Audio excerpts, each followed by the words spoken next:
And now, your hosts, Mike Jarek and Juliette Huddy.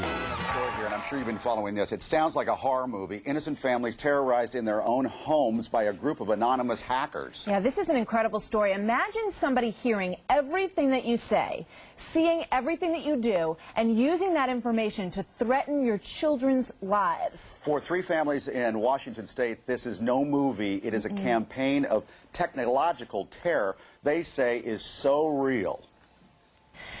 Joining us to share their stories, sisters Darcy Price and Heather Kuykendall.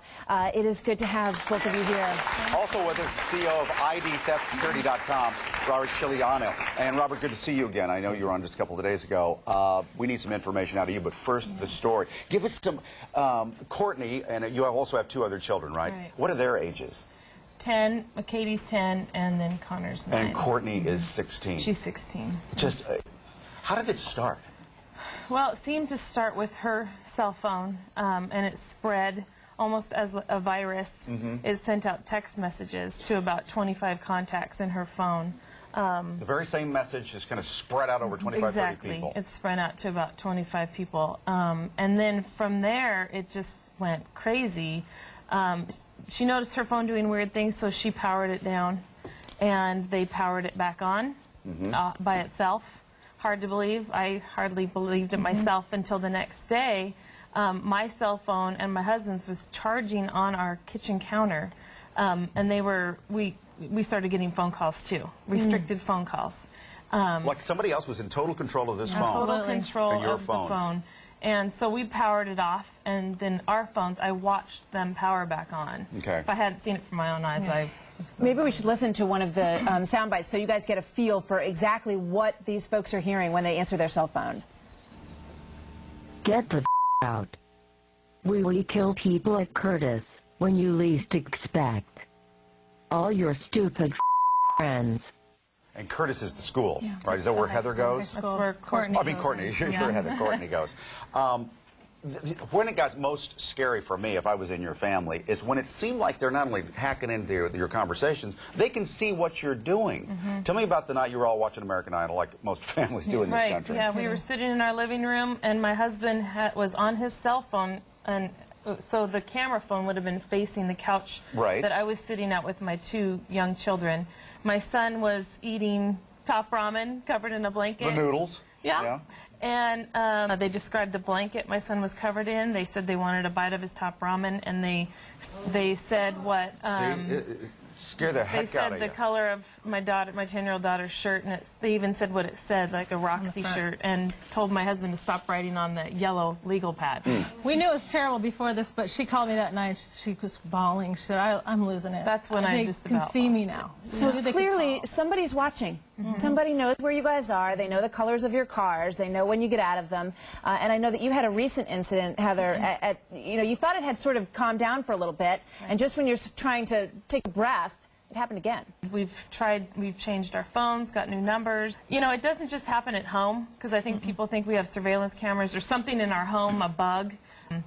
My daughter was babysitting, and they called, and they knew the name of the little girl she was babysitting. They said her name. She was at a local private club. So she's not at your house? She wasn't even at my house. They named the club she was at. They described a car in the parking lot, and when she looked up in the parking lot that she could see from the playground, she saw the orange Jeep that they described. But Darcy, it seems like somebody's following her around, though. Is there technology? Because you mentioned that your camera phone may have come on, and do you think that that's how they're seeing what's going on? It could be. The first night it started happening, we were at a Bible study with the girls, and they would talk to the phone and say, wow, this is freaky. If you can hear me, really, my phone number is this and that, and please call me at 804. And that phone would ring at 804. So we knew they could hear through the phone. And they did that numerous times to the different girls. But I didn't think that technology existed. Well, I didn't know either. that I had no idea. The camera phone would come on and show the room. Robert, does that exist? The technology certainly does exist that could monitor your activities via your cellular phone, absolutely. With global positioning and wireless cameras in the actual phones themselves, yes, it does exist. The likelihood that this is actually what's occurring, though, is slim. See, it would take somebody very sophisticated with direct access to those phones for all this to take place. So more than likely, like you said, somebody is paying unwanted attention to them and is actually following them, and by that way they're actually thereby getting all that data on the car in the parking lot, who they're with, and so on. Because you can buy scanners, I mean, like Radio Shack, to listen in on cell phone conversations. It's not a cell phone, it's more of a scanner. There are devices that you can actually use to monitor wireless radio waves to intercept those communications. Even cheap walkie-talkies, the little play ones, you can listen through people's They've done other things, though. Explain how when her phone is in the seat pocket in front of her at the Suburban, we're going to Sprint store to get new phones, new numbers, everything. My niece's phone called 2 people. It rang out on speakerphone, called 1 person, and it then called another person. Never even touching the phone. I saw it, and people might say you're crazy, but we're telling the truth, and people can choose to believe it or not. And we should point out, as you were just starting to, that, you know, because people say, well, get rid of your phones, don't use a phone, take the batteries out of your phone, change the service. You guys have changed your number how many times, Heather? 3 times. 3 times. And have you tried getting rid of your cell phones, just not touching them for days on end? We got rid of the phones. We actually turned them over to the police. This is another message they got about killing your pets. Listen to this. They told me shooting at Curtis and Woodier today. So don't send your kids to be pissed. So, kid, I know where you are. I know where you live. I'm gonna kill Ike in Tempe. What are the odds, though? I mean, Courtney's 16. You know how people in high school play around. This is nasty playing around, though. It's not that. We knew from day one it wasn't. We knew. How do you know? Because they can hear us through the microphone on the cell phone, for sure. Absolutely. They've repeated things. We were outside. That's Ike and Plumpy are my parents. They're 70. Those are their animals, and they threaten to know where they live and kill my parents' animals. My dad's in front of the Tacoma police station talking into his phone. Yeah, that looks crazy. But he said, if you can hear us, you big toad, we're after you now. And the police are on it, FBI's on it, Homeland Security. They called back a minute later and said, yeah, we can hear you, you big toad. I mean, so I have seen things with my own eyes that other people might say are questionable, but I have seen it. Yeah, you mentioned your dad there. We had a picture up. What does he think about this? He's 70 years old. Does he even understand? Lose all of us in a snap. You guys, this is very hard for you. And I know that you feel like people aren't taking this seriously to a certain extent.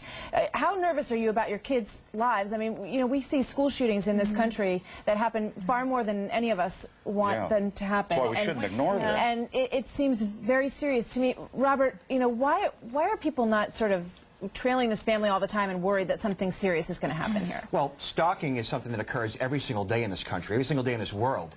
Studies show that 50% of all people suffer some form of mental illness. I mean, think about everybody that you know. Half of them are crazy, right? So, with that said, there's a lot of people out there that are paying unwanted attention to others in the form of stalking. And situations like this that happen, you have to mitigate it by, obviously, what you're doing, staying in touch with law enforcement, okay, and having some form of a paper trail, documenting everything that happens, paying attention to your surroundings at all times, taking self-defense classes. I mean, really empowering yourself. Yeah, but it has to be frustrating, especially, Darcy, that a lot of people are saying, well, come on, fix this on your own. Right. You know, a lot of people are saying they don't believe you. Yeah. There's going to be skeptics. We'll just tell the truth and let them choose for themselves. We've seen it, so we just hope someone can figure it out, because everyone carries a cell phone. And so we feel like they need to be safe. Yeah, Sprint says this technology, well, I'll show you what we contacted them, and they issued a statement here. We'll put it up on the screen, Sarah. Put it up. Go ahead. We are unaware of any technology that would allow the activity portrayed in this story to occur, and Sprint continues to fully cooperate with the law enforcement agencies involving this ongoing investigation. Now, I know you guys have been trying to get Sprint to help you, to try to figure out who is making these phone calls and how this is happening. And I've also spoken to detectives who say that there's no way for the camera to see them. Is that your understanding, Robert, or do you believe that camera could be... I've never heard of that. You know. There are possibilities if you were to actually plant a virus in the firmware of the phone, which is a form of software. If she's visiting MySpace sites and somebody's targeting her via her phone, via the MySpace site, there could be a virus there. But it's not likely. If there's somebody in the neighborhood that actually has a telescope and they're paying attention, they can get all that same data as well. Heather and Darcy, thank you for coming in and telling us about this. And Robert, always a pleasure. Thank you, Robert.